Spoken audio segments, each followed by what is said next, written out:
Hello friends. Our Prime Minister Shri Narendra Modi on 12th May had made a call for Atmanirbhar Bharat Abhiyan, or a self-reliant India movement, wherein a special economic and comprehensive economic package of 20 lakh crore rupees was announced, which is equivalent to 10% of India's GDP. In this direction, on 13th May, the Finance Minister Srimati Nirmala Sitharaman announced various direct tax measures as part of this COVID-19 relief package. These measures announced by the Finance Minister are intended to give a huge relief to the businesses and in playing a pivotal role in increasing the liquidity in the market. One such key measures announced by the Finance Minister is reduction in TDS and TCS rates by 25%. Friends, as per the government estimate, this reduction in rates for TDS and TCS will benefit the taxpayer and will result in release of liquidity of rupees 50,000 crores.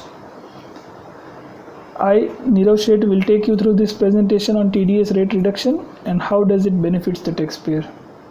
Friends, this is what the government has declared.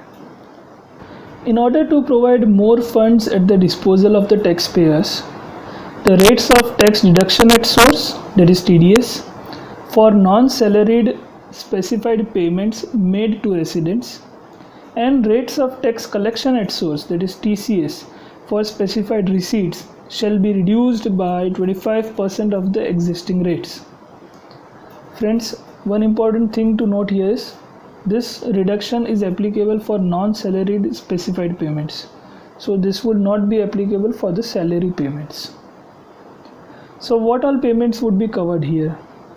The next point is the payment covered here would be payment for contract, payment for professional fees, interest, rent, dividend, commission, brokerage, etc. and shall be eligible for this reduced rate of TDS. So this 25% rate reduction would be applicable to all these payments. So let us take an example. For payment of professional fees, till now the rate of TDS was 10%. From now onwards, this would be reduced by 25% and the new rate of TDS for professional fees would be 7.5%.